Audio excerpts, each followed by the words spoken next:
Dahil sinalanta ng bagyo ang tirahan nila, nagpasya mga magulang ni Riza na maghanap na lamang ng ibang matitirahan. Nakalipat sila sa isang mas maluwag na tahanan na nakakabit sa tagiliran ng bahay ng isa pa nilang kamag-anak. Ngunit dahil mas mataas ang renta nito, lalo silang nagkaproblema sa pera.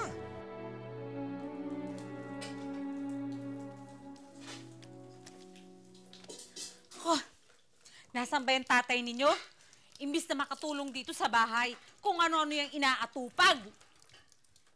Kahit kailan walang silbi. Hindi ko man lamang maasahan dito sa bahay. Kung ano-ano na nga lumalabas. Ulan! Hoy! Sabi ko na nga ba Sabi ko na nga ba, inuna mo na naman yung mga kaibigan mo sa pakikipag-inuman. Imbis na tumulong ka dito sa bahay. Nakita mo yan, tumutulong na itong bubong natin. Yung lababo, sira. Ilagi mo na lang inaasahan kami mag-iina ang gagawa dito. Kesa marinig yung bunganga mong talak ng talak, doon na lang ako sa labas. Wala ka talagang silbi. Ano, kami na lang mag-iina ang gagawa dito? Hindi mo kami tutulungan?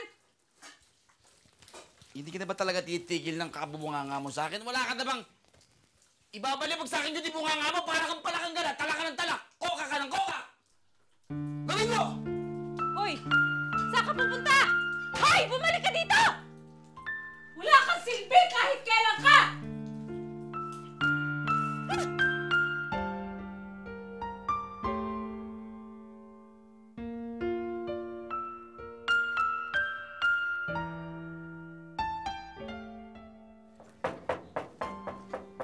Tao po.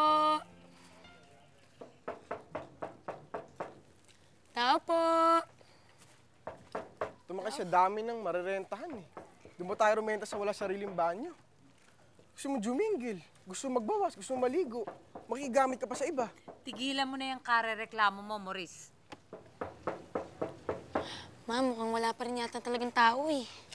Paano yan? Mukha yatang gagabihin ng uwi si ate. Paano tayo ngayon? Paano tayo iihi at saka maliligo?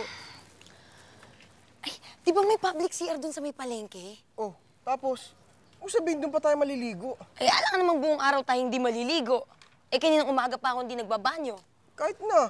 Mamaya makita pa ako ng crush ko ron eh. Kahit nakakahiya, sige na. Tara na, Risa. Mahirap yung maghapon at magdamag hindi tayo naliligo. Oo nga. Risa! Uy, Risa! Oh, Jonah, bakit? Tamang-tama, pupuntahan pa naman sana kita sa inyo. Oh, bakit? Eh, bisa mo na. Hindi ko mapigilan eh. Eh kasi may singing contest na gagawin sa katapusan. Sa kabilang baryo sa Bulacau. Oo. O ako baka gusto mong sumali. Ano? Ha? Sandali. Ano sabi mo?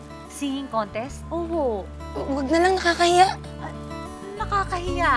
Narinig kitang kumanta. Maganda ang boses mo. Sige na, anak. Subukan mo. Sige na. Hindi ang kahirapan at kawalan ng karangyaan ang makapipigil kay Riza upang maipamalas ang kanyang natatanging galing sa pag-awit.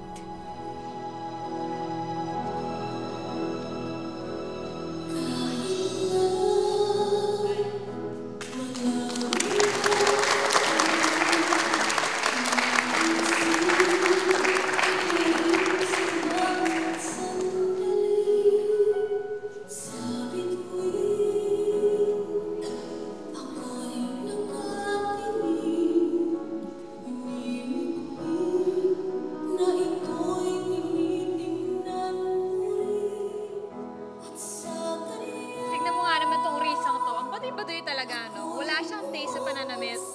Parang kinalaki na niya yung suot niya, di ba? Oo nga, parang hiniram niya lang. Oo nga, baduy.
prize.